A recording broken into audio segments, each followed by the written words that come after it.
어린이 대공원에서 탈출한 코끼리 6마리 중 3마리가 서울 광진구에 있는 한 식당의 난입에서 소동을 벌인 적이 있습니다.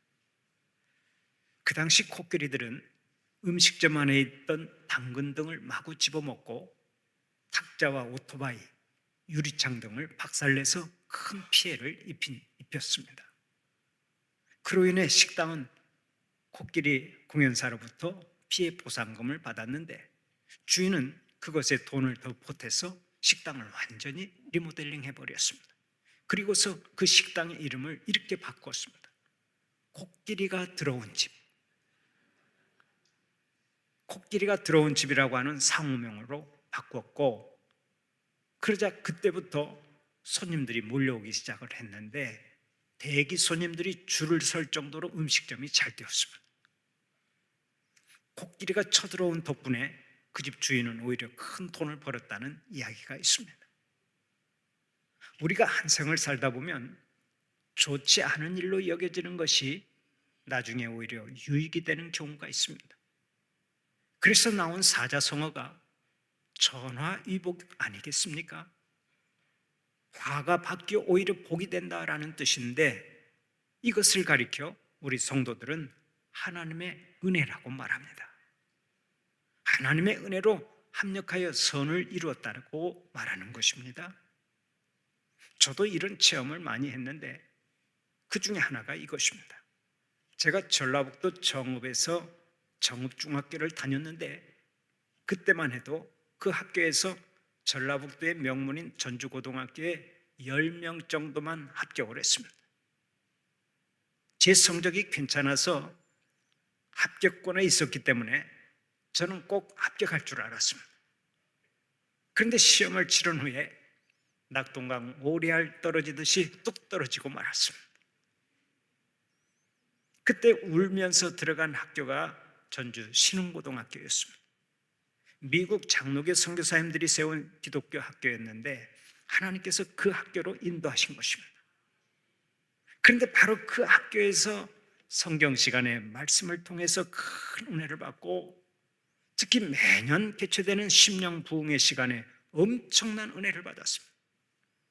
믿음을 회복하고 구원을 받았을 뿐만 아니라 고등학교 2학년 때는 하나님께 1차 소명을 받았습니다.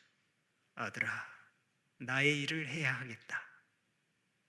그 대학교 2학년 때 2차 소명을 받고 하나님 앞에서 이렇게 서원했습니다.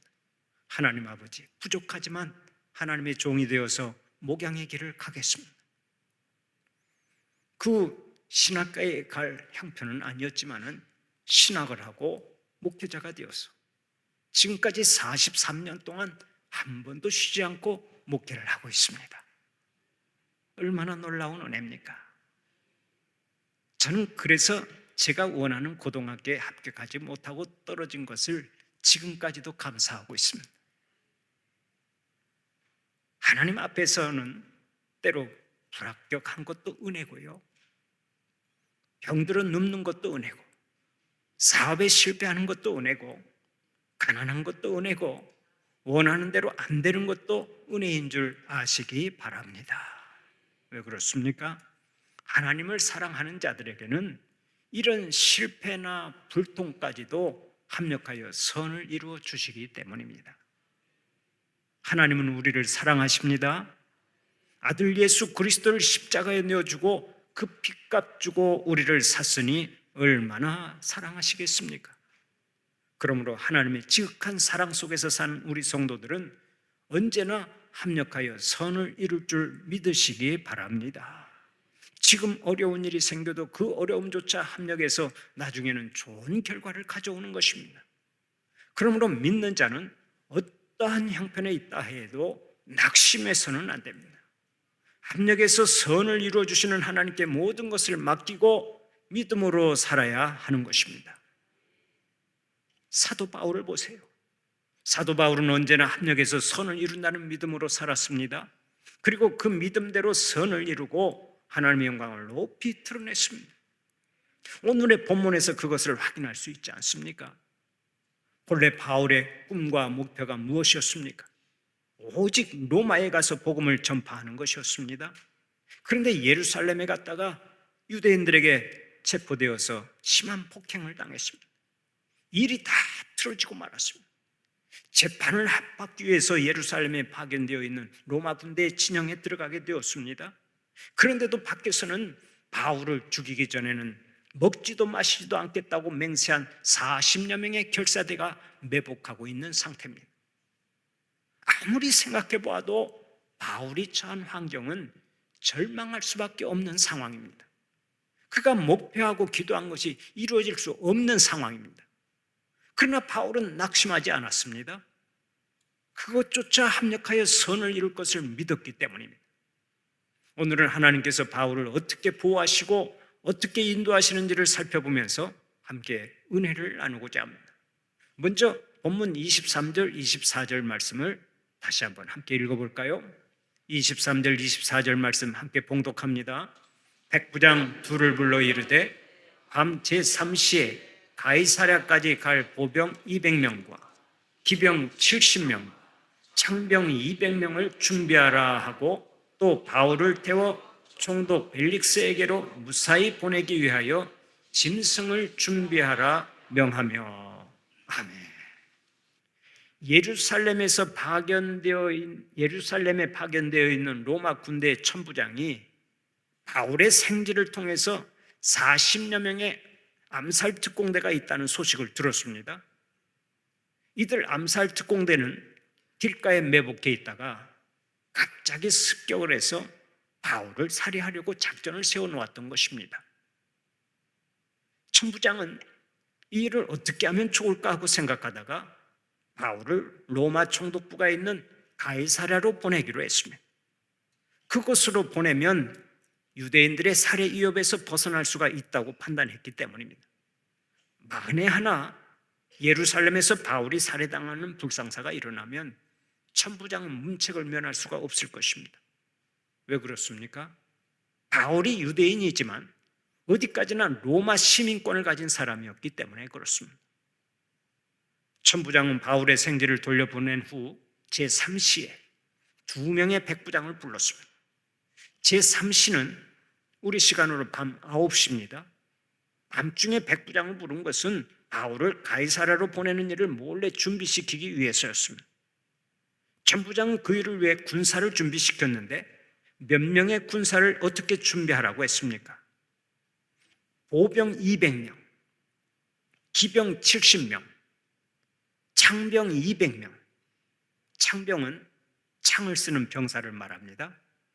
창병 200명, 도합 470명을 준비시키라고 했습니다.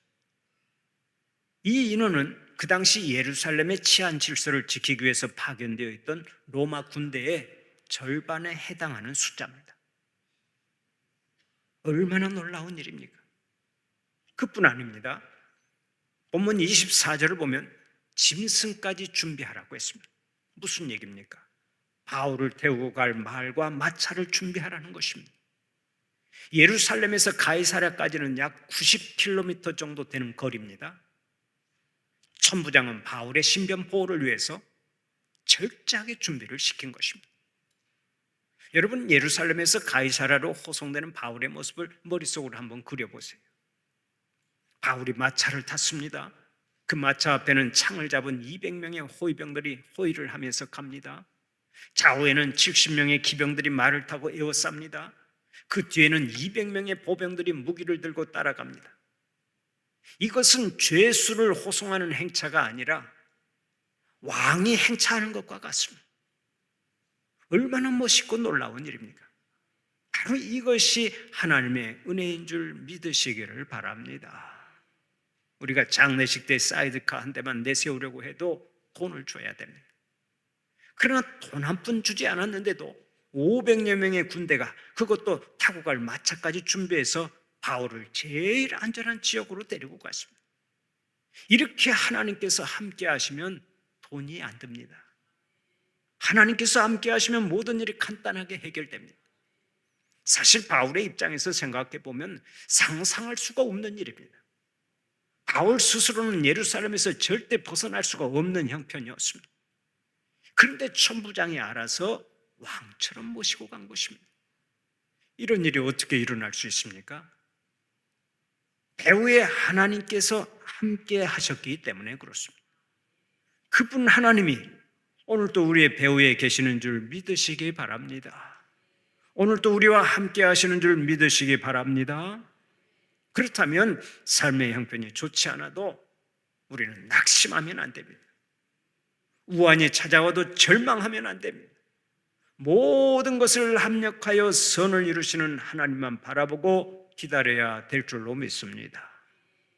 그런 의미에서 한번 따라서 해봅시다. 하나님은 지금도 나와 함께 하신다. 그러므로 상황이 좋지 않아도 하나님만 바라보고 기다리면 된다.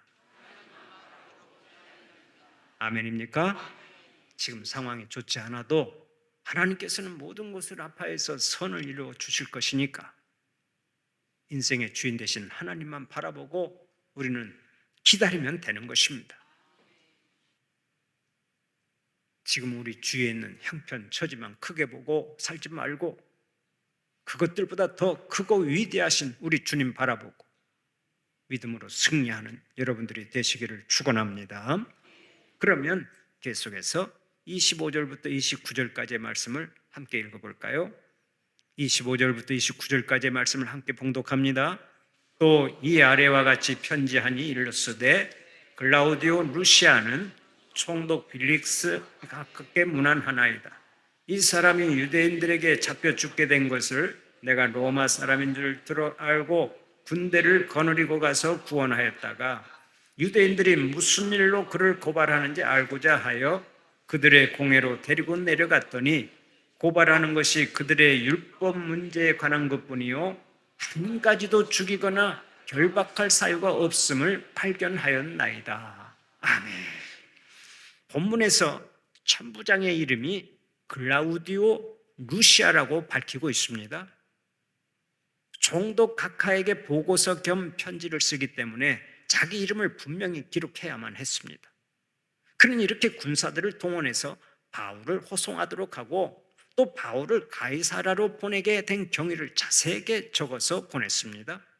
그가 어떻게 보고서를 쓰느냐에 따라서 바울이 유리해질 수도 있고 불리해질 수도 있습니다. 그러나 천부장이 총독에게 보고한 내용을 보면 이와 같습니다. 유대인들이 무슨 일로 그를 고발하는지 알고자 하여 그들의 공회로 데리고 내려갔더니 고발하는 것이 그들의 율법 문제에 관한 것뿐이요 한 가지도 죽이거나 결박할 사유가 없음을 발견하였나이다. 천부장과 바울은 아무런 이해관계도 없는 사이입니다. 그런데도 천부장은 사도 바울에 대해서 좋은 감정을 가졌습니다.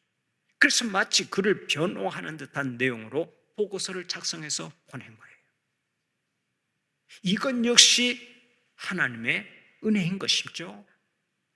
사람이 어려움을 당할 때 좋은 사람을 만나는 것을 가리켜 인복이 있다고 말합니다. 그런 의미에서 보면 바울은 인복이 있는 사람입니다. 사람 복이 있는 사람이라고.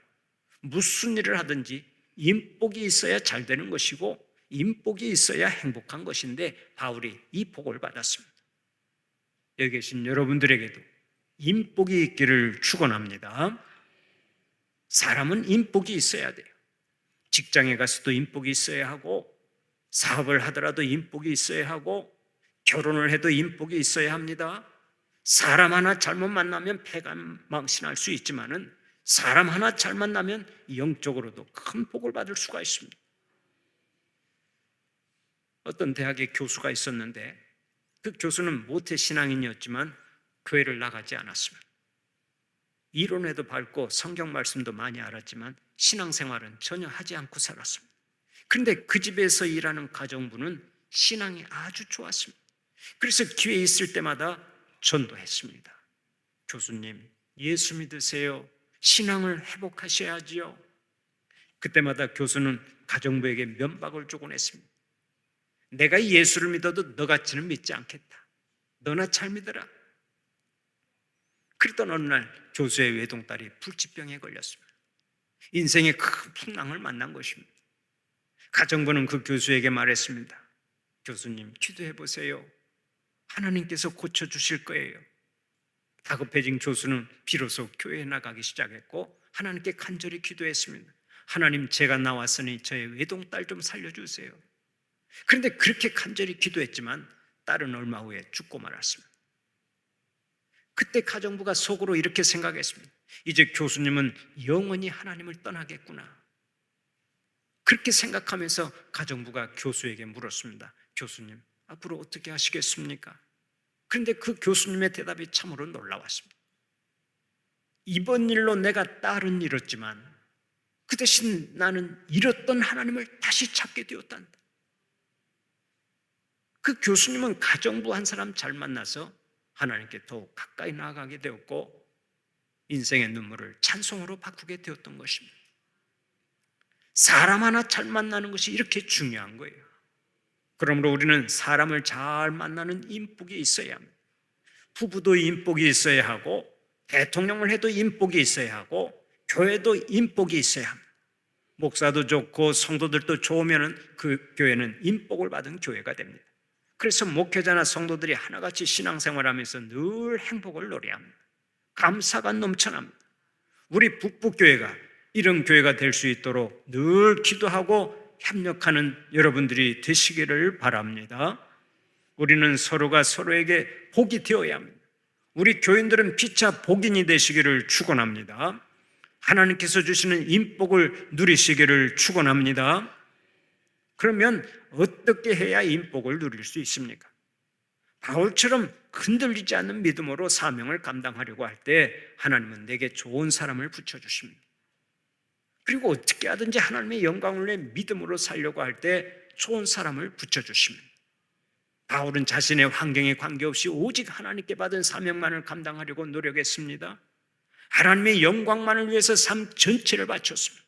그러자 루스드라에서는 신실한 제자 디모데를 만나게 해주셨고 고린도에서는 브리스길라와 아굴라 부부를 만나게 해주셨습니다. 빌보에서는 루디아를 만나게 해주셨고 예루살렘에서는 천부장을 만나게 해주셨습니다. 내가 하나님의 뜻대로 살려고만 하면 하나님께서는 원수라도 돌이켜서 내 편이 되게 해주시고 나를 살려주시는 것입니다. 욥기 22장 21절을 보면 이렇게 말씀합니다. 너는 하나님과 화목하고 평안하라. 그리하면 복이 네게 임하리라. 이 복 가운데는 사업의 복도 들어있고 물질의 복도 들어있고 기도가 응답되는 복도 들어있고 좋은 사람을 만나는 인복도 들어있습니다. 여러분들은 환경에 관계없이 언제나 하나님과의 관계가 화목하고 평안하여서 이 복을 다 누리시기를 바랍니다. 이제 31절부터 35절까지의 말씀을 다시 한번 함께 읽어볼까요? 31절부터 35절까지의 말씀입니다. 보병이 명을 받은 대로 밤에 바울을 데리고 안디바드리에 이르러 이튿날 기병으로 바울을 호송하게 하고 영내로 돌아가니라. 그들이 가이사랴에 들어가서 편지를 총독에게 드리고 바울을 그 앞에 세우니 총독이 읽고 바울들어 어느 영지 사람이냐 물어 길리기아 사람인 줄 알고 이르되 너를 고발하는 사람들이 오거든 내 말을 들으리라 하고 헤롯궁에 그를 지키라 명하니라. 아멘. 안디바드리는 예루살렘과 가이사랴 중간에 있는 도시입니다. 천부장의 명령을 받은 보병이 그곳까지 바울을 호송해서 그 이튿날 마병에게 인계해 주었습니다. 거기서부터 가이사랴까지는 마병들이 바울을 호송했습니다. 혹시라도 바울의 신변에 좋지 못한 일이 일어날까 봐 야간을 이용해서 안디바드리까지 호송했던 것으로 보입니다. 그 후에 기병들이 가이사랴까지 바울을 무사히 호송했습니다. 그리고 천부장이 써준 편지를 총독에게 건네주고 바울을 그 앞에 세웠습니다. 470명의 보병, 마병, 호위병들이 천부장의 명령을 충실하게 수행했던 것입니다. 바로 이들처럼 우리들도 받은 사명을 잘 감당해야 할 줄로 믿습니다. 주의 일에 충성을 다해야 할 줄로 믿습니다. 우리는 십자가의 군병들 아닙니까? 대장 되시는 예수 그리스도의 명령을 따라 사명을 다해야 하는 십자가의 군병들입니다. 그렇다면 로마의 군병들보다 더 충성하고 더 우직하게 일해야 하지 않겠습니까? 영국의 찬송가의 아버지로 불리는 아이작 와츠는 찬송가 349장에서 이렇게 찬송했습니다. 나는 예수 따라가는 십자가 군사라. 주 이름 증언하기를 왜 주저하리요? 다른 군사 피 흘리며 나가서 싸울 때 나 혼자 편히 앉아서 바라만 보리요. 다른 사람 어찌든지 나 주님의 용사되리. 나는 주의 군사되어 충성을 맹세하여 내가 승리하기까지 주 은혜로 싸우리. 주의 용사된 내게 주의 일 맡기소서. 이 찬송을 이 시간에 우리의 신앙 고백으로 삼고 함께 불러볼까요? 찬송가 349장입니다. 나는 예수 따라가는 십자가 군사라. 주 이름 증언하기를 왜 주저하리요? 충성을 맹세하여 내가 승리하기까지 주 은혜로 싸우리. 주의 용사된 내게 주의 일 맡기소서. 1절과 3절 함께 부르시겠습니다.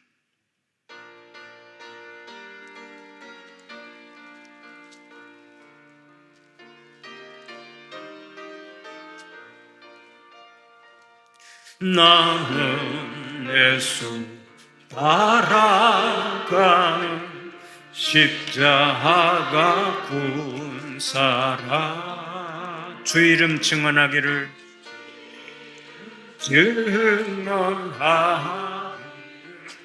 왜 주저하리요?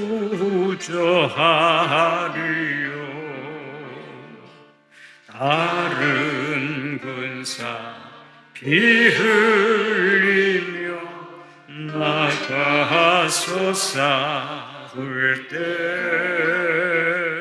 나 혼자 편히 앉아서 바라만 보리요. 다른 사람 어찌든지 나 주님의 용사되리. 나는 주의 군사 되어 충성을 맹세하여 내가 승리하기까지 주 은혜로 싸우리. 주님의 용사된 내게 주의 일 맡기소서. 그 승리의 영광 위에 싸워야 하리라. 주 말씀 나의 힘내니 겁낼 것 없도다. 모든 싸움 이긴 후에 그날이 이르면 승전과 높이 부르며 큰 영광 누리리. 다른 사람 어찌든지 나 주님의 용사 되리. 나는 주의 군사 되어 충성을 맹세하여 내가 승리하기까지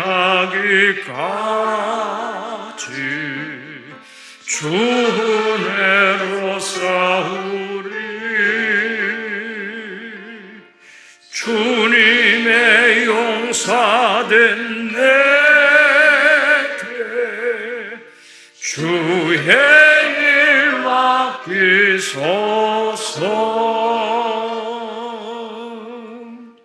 할렐루야. 우리의 삶의 목적은 예수님입니다. 삶의 목표도 예수님입니다. 대장 되신 예수님만 바라보고 충성을 다하는 여러분들이 되시기를 축원합니다. 우리가 주의 일에 충성을 다하면 하나님은 어떤 방법으로든 우리를 지켜주십니다. 오늘의 본문을 보면 470명의 군사들이 바울을 호위하여 가이사랴 총독에게 인계하자 총독이 직접 심문하는 내용이 나옵니다. 그러나 바울이 로마 제국에 속한 길리기아 다소 출신임을 알고 함부로 대하지 않습니다. 그 당시 길리기아 지방 다소는 로마 제국 안에서 3대 교육 도시로 알려져 있었습니다. 알렉산드리아와 아덴과 함께 학문의 도시로 유명했던 곳이 바로 다소입니다. 그래서 그곳에서 태어나서 자란 사람은 일단 수준이 높은 사람으로 여겼습니다. 그로 인해 바울은 또다시 총독의 보호를 받게 됩니다. 주의 일에 충성을 다하면 아무리 원수 마귀가 넘어뜨리려고 해도 하나님께서 친히 보호해 주십니다. 하나님께서 친히 지켜주십니다. 하나님께서 우리의 손을 들어주십니다. 평생 하나님의 나라와 의를 먼저 구해서 필요한 것들을 채움받고 항상 주 안에서 형통의 복을 누리는 여러분들이 되시기를 간절히 축원합니다.